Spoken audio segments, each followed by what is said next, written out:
Welcome to the Australian Prescriber Podcast. Australian Prescriber, independent, peer reviewed, and free. I'm David Liu, your host for this episode.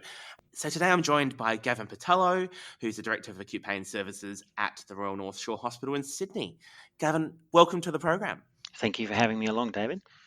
And thank you for writing such an excellent article in Australian Prescriber on management of post-surgical pain in the community. Certainly it's a topical area, but why does this really matter? I mean, why do we have to specifically focus on this particular issue in amongst all the opioid issues that we're presented with? Thank you, David. That's a good question. I think it's very pertinent for us to have a conversation, particularly for clinicians working outside of hospitals, and that really was the target of the paper. And I think, it's important because a lot of changes have happened in the last few years. We've got obviously all of these regulatory authorities forewarning us about the misuse of opioids, and many of the strategies we've used in the past have kind of been taken off the table. We're seeing an increase in enhanced recovery after surgery type programs, which is where we're trying to get people up and out of hospital quickly. That means a lot of patients are coming out of hospital much earlier, and they often have sort of an expectation of functional improvements that can be very, very difficult for us to deliver. So I think with all those things to consider, this is a very pertinent paper that we try to address some of those issues. I mean, it's really a time in the patient journey where there's a lot going on with pain. And at the same time, I get the sense that this is a point in the patient journey which can be quite critical in terms of how things go on in the future. Absolutely. Great. So before we actually get into how you might approach this, what can go wrong at this point? And I think, look, the major issue, which we didn't really go into too much in the paper, so I'm going to go a bit off script if that's okay, David, is our understanding of what pain is. It's been a factor reiterated previously in journals that medical students get less training about pain than veterinary students. It's just assumed that as doctors we understand pain. Pain has often been analogized to our perception of color. What you, David, see as blue may be different to what I see as blue, and the same kind of analogy can be used in pain. So when I have a trainee on my round, we'll spend quite a bit of time actually covering that topic of what actually is pain. And the key point that we'll go through is to reiterate the line from the IASP, the International Association for Study of Pain. Just that first line is the key line. Pain is an unpleasant sensory and emotional experience. There are three key words in there: unpleasant, then sensory, and then emotional. So when we talk about unpleasant, other words can be used such as bothersomeness, troublesome, or can't cope. So it has to be that specific issue that we're dealing with. And in sensory and emotional, what we're referring to is the human body's sensory system. So we have an ability to detect nociception, so noxious stimuli, and that is then integrated in the human body with the emotional component, which comes from our limbic system. That's quite a unique human experience, and that's then where you get the whole experience of pain. The ISP goes on to ensure that clinicians differentiate between pain and nociception, that they are two completely different entities. So what often you'll have is a patient telling you how much nociception they're feeling, how much sensory inputs they're getting, when you are hoping to find out how much pain they're getting. Or they might be trying to explain to you how much pain they're getting, where you're trying to get an idea of how much nociception they're getting. So that's one of the key issues we have clinically, is for both the clinician and the patient to be very, very clear. What are you actually talking about? Is it how much stuff you're feeling, how much sensation you've got? Or are you telling me how much you're bothered by this pain? And that's why we've moved away, particularly from pain scores. When we do the pain round, we will very, very rarely ask a pain score only if we're doing research, but in clinical practice, the 0 to 10 numerical rating scale has just too many flaws in it unless it's done correctly. So we're talking more about, is this troubling you? Can you cope? Those sorts of questionings are more our emphasis nowadays. Well, but what does that really mean what are the implications of that for the way we prescribe and the way we manage pain as a whole? No, good question. So the emphasis we give to our trainees is first and foremost, let's try and deal with the nociception. Let's stop the signal making its way up to the thalamus. So in a hospital, it's a little bit different. We've got the option to use neural blockade, so epidurals or peripheral nerve blocks. That's the most effective way to stop nociception. When that's not available, particularly in the community, then the next most effective strategy is the use of the anti-inflammatory class of medications, the NSAID/COX-2s. They are the most effective agents that we've got to stop nociception. And so we'll put a real emphasis on ensuring that nociception blocking modalities are emphasized and optimized. And that's usually the most common thing that we see clinically in terms of medication, that the NSAID/COX-2 class has been not included. And that's what we go to in some detail in the paper about the myriad relative contraindications that persist out there in terms of the use of the NSAIDs and COX-2s. And a lot of our strategy is educating about whether or not those are valid contraindications and really looking closer at those to make sure that this class of medication is optimized. So do you think that we underutilize anti-inflammatories in practice in the post-operative space? Yeah, I would definitely say yes. That is sort of the most common medication that I'm adding to a patient on their acute pain round is an NSAID COX-2s. I don't think sometimes it's not unreasonable for a clinician to withhold that because they're a bit concerned about whether or not the patient's going to need it or they're going to get some adverse effect. How we particularly know that someone needs an NSAID or a COX-2, the sort of sine qua non of that will be that they'll have movement pain. And that is the type of pain that responds most effectively to NSAIDs and COX-2s because as we all know, they kind of work in the periphery, that prevent that peripheral sensitization, prevent the signal from ramping up and getting out of control. So if the patient can't move, can't breathe, can't cough, they're reporting all those sorts of what we call dynamic pain, then that's a clear indication that they will need the NSAID COX-2. If it's rest pain, which is not so common, it's unlikely that the NSAID COX-2 will be effective for those. So we'll often withhold that in that scenario. But if they're saying, yeah, I can't get out of bed, and all they've got is Panadol and an opioid, it'll be quite clear that they need an NSAID COX-2 added in. And you've just got to go through all the common contraindications. So I guess it's probably a relevant point to stop and think about what kind of things are going to influence the experience of pain. I mean, obviously in the post-surgical period, depends on what surgery we're dealing with, but then also a whole lot of other factors, I guess. Absolutely. So we've sort of touched a little bit about the sort of the biological processes, what's going on in their neurological system. Undoubtedly, a large component, and a lot of the emphasis these days is on the psychosocial component. Remember, we talk about pain requiring a biopsychosocial management. The bio, we're all very familiar with in medicine. We're taught all about the medicines. That's about, medications or interventions. We're all over that. The psychosocial thing is just kind of like grey box that no one really knows what that means. It's kind of like, oh, do we get a social worker in? It's this grey zone, and we're not really taught it very well. But certainly, emphasis on that now is the psychosocial is very much to do with communication with the patient. So, with message framing in terms of how you deliver your message.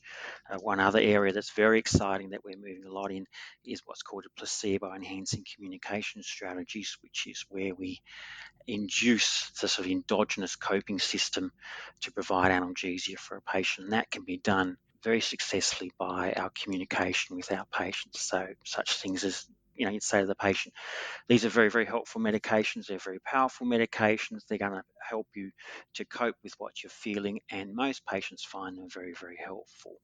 And you'd say that script to accompany any medication you're providing to a patient. We do know placebo is very, very powerful. What I'm talking about there is there's two sort of subcategories of placebo. We talk about placebo response, which is just regression to the mean. That's that, everybody just gets better with time. Well, not everybody, but most people do.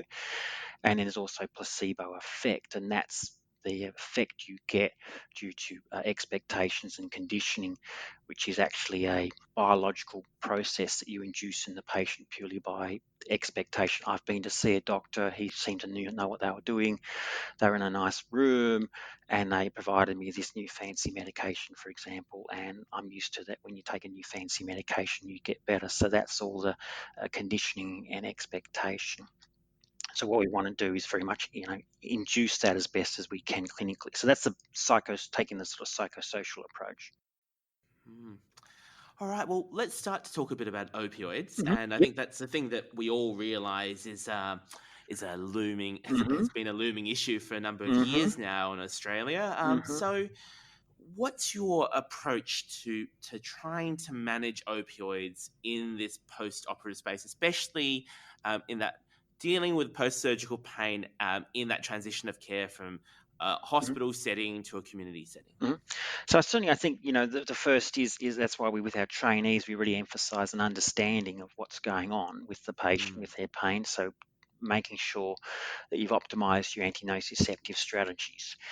Opioids then really should be being seen not as a front line, but they're kind of second or third line. They are, in fact, if anything, kind of like a rescue strategy. If your other things haven't worked, then you roll in your opioids.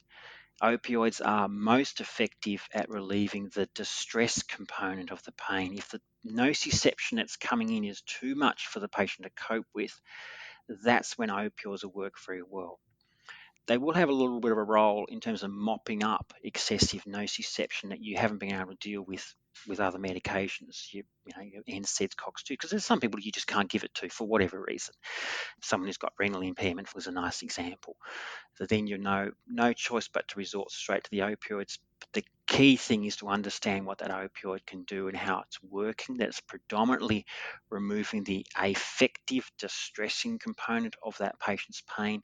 It's not going to be so effective at actually stopping the signal getting in. So they're still going to feel stuff, as we say, sensations. mm, Um, mm, but as long as the patients understand the role of the opioid, and I think that's really important as clinicians too. That we often think analgesics are all exactly the same; they're all interchangeable, but they're not. They all have very, very unique qualities in how they work, and that's the key with the use of an opioid is for patients to understand what its role is. It's particularly to help them to cope, to relieve their distress, and that's what we want to try and see from them when we provide that. When we initiate an opioid, is be very clear. Well, this is how I want you to be using it.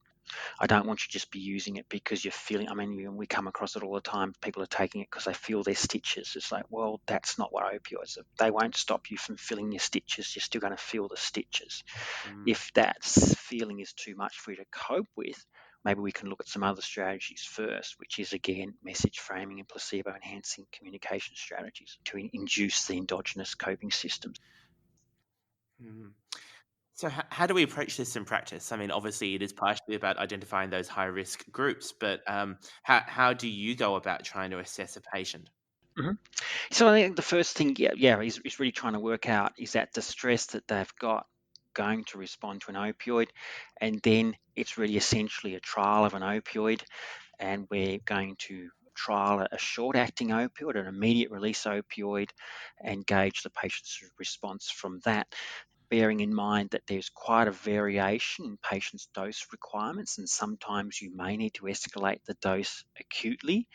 Someone who has 5 milligrams of oxycodone says it doesn't work, well, it may be because their pain doesn't respond to opioids, or it may be you just haven't reached the effective dose for them. So sometimes it's a matter of judging whether or not that's the appropriate dose for them. And dosing, we've made a mention about there. One of the sort of common pitfalls we see clinically is this extrapolation that opioid dosing is based on weight when it's not. The most valid Mm, determinant of opioid dosing is actually age, with the peak being in sort of the early 20s.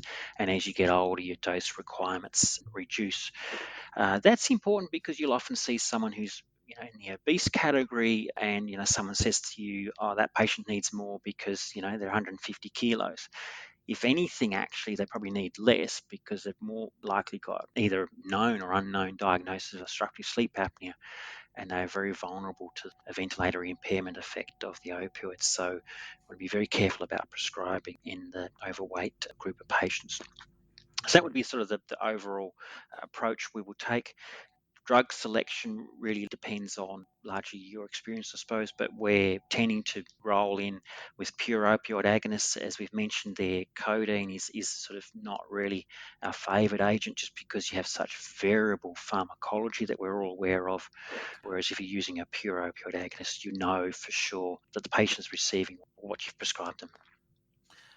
Okay, and I guess speaking about opioid selection, we've known about tramadol for a while. Mhm. There's been a lot of talk about tapentadol, Mhm. and I think it's probably a bit of a leading question, but are these a panacea for all the issues that we've got, or is it a little bit more complicated than Yep, appropriately leading question. I mean, that? our own experiences at our hospital is that tapentadol has led to a very, very rapid escalation in the prescribing of it because it's seen as, and rightly so, it is a very, very safe medication. There's been something like 4 deaths in the world since it came out. It's extremely safe. But that then does not give us a carte blanche license to just give it to everybody, which unfortunately seems to be what is happening. What the concern is with that approach is that you are again instilling in the patient a belief that they've got a drug deficiency state, that all they need is take more medications. They will start on tapentadol, and then that will then be pressure that they'll apply when their pain isn't relieved on a clinician to get something stronger. And so that's the main concern that we have about these newer medications. We should still see them like any other analgesic. You have to determine whether or not it's appropriate for that patient before prescribing, and ensure that if they're not getting the response that you expect, that they have a cessation of that medication.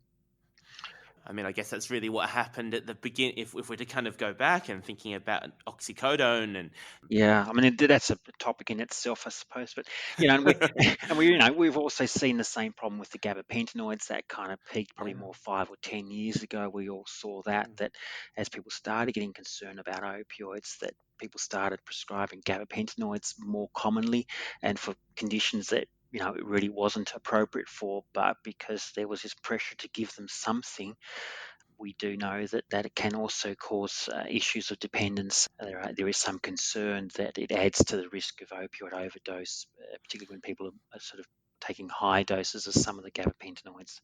mm. So I guess it's really all about agent selection, but mainly thinking about the beyond that, about really what the cause of the pain is and how to best deal with it. Absolutely, and we haven't really gone into too much detail in this paper, but and also, setting a limitation on your opioids. One of the advances I suppose we made in the last few years is this advocating of setting that limit of the 100 milligram morphine oral equivalent per day as a Mm-hmm. sort of ceiling dose, and that was really very, very helpful because we do know that as the doses escalate, once you get up to those higher doses, the risk of overdose really escalates. There was one big Canadian study that if you're on more than 200 milligram morphine equivalents a day, your risk of opioid harm triples compared to someone who's on less than 20 milligrams. And that's a multitude of reasons. Paradoxically, patients who are on higher doses are actually at greater risk of ventilatory impairment. Although you develop tolerance to the analgesia of opioids, you don't develop so quickly tolerance to the ventilatory impairment effect of opioids. So we tend to think the patients on high doses are kind of immune to ventilatory impairment, but in fact they are probably more vulnerable. And so we have to be very, very careful with these patients on high doses of opioids. I guess things can escalate very quickly from that 20 Yeah, to 200. yeah, Yeah. yeah, we certainly do see it. So, how do we actually deal with that progression in terms of dosing? Because I guess what we'd like to see is to be able to see de-escalating opioid Hmm. dosing in the post-surgical period. So, how do we manage that in practice? Definitely, it is a challenge. You often have patients who you just do not have the coping skills and are difficult patients to manage. And those are the ones that usually escalate. You've usually got significant other psychological issues to deal with as well, and they can be very, very problematic. That's certainly why, when things are going in the wrong direction, that's why more and more we're advocating referral to a pain management specialist, get some help kind of thing, because it can escalate very, very quickly and people can feel like they have to do it. But if you get someone else to give you a hand, then that was certainly going to be a good strategy for these patients. Obviously, you've always got to be ensuring that you've eliminated or excluded the possibility of some new pathology going on, and we've sort of mentioned about that. occasionally there are, new things going on, the cancer's recurred or whatever. And so we need to be cognizant of that as well. And we've talked about high risk patients and we've talked about setting expectations, but so I guess in the patients where perhaps some of those things aren't immediately issues, is there advice on how we might go about structuring an opioid wean for patients, how that gets managed in practice, who should be managing and watching this weaning protocol for patients? I think in the uncomplicated patient, someone who's had a knee replacement, for example, and it's not uncommon for them to come out of hospital still on quite significant doses of opioids, often are long acting as well. If the clinician feels it's within their skill set, then that's not unreasonable to wean them yourself. That wean will need to match the sort of expected reduction in pain or sensory inputs that you're expecting, and that's often a judgment thing. Generally, it's over a week or two, for example, after a knee replacement, most people can be weaned down. That weaning process, we've put some guidelines there. There's no hard and fast facts, or, some people can be weaned quicker than others. Certainly when I was doing chronic pain management, patients would tell you how they would run out of their high doses of OxyContin and they'd just come off it straight away. And did anything happen to you? Oh, no, not really. So it's quite variable, and there are others that seem to be exquisitely sensitive to weaning. So there's no hard and fast. It's a lot of just see how the patient goes. But we've put a number there of 25 to 40% every few days, and I think that's a reasonable baseline for people to start at. Again, if you feel like you're out of your depths, then it's always best to seek the advice of someone else as well. Yeah, absolutely. What about the patient where this isn't going well? And I guess I'm thinking, obviously, it involves referral to you. I mean, what are those kind of alarm points where this is something which we really need to get a pain physician involved in? So the alarm points would be certainly those patients who are known to have high rates of post-surgical pain. We've mentioned about that. So someone, for example, has an amputation, mastectomy, thoracotomy, those we sort of flag. There are certain subsets of patients that we've mentioned about who are higher risk. So these are usually patients who've got a family history of ongoing pain. They've had a previous history of ongoing pain after injury that lasted longer than normal. They've often got unhelpful psychology, anxious patient that catastrophizes. You certainly want to be cautious, or the flag would also be those patients who have got risk factors for opioid abuse.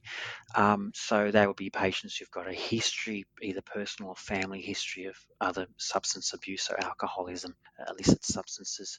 They often also have a strong history of significant psychiatric illness, schizoaffective disorders, depression, ADHD. Those would be sort of flag patients of, I'm expecting these patients to be difficult, and they would be the ones that you'd very, very sort of low threshold, as it were, for keeping an eye on things initially, also to try and prevent things from escalating. Well, I'm sure we can all work on trying to pick those patients at greater risk and really thinking about the whole patient. Totally. Gavin, this has been really great chatting to you. Thank you so much for joining us on the podcast today. Thank you for having me, David.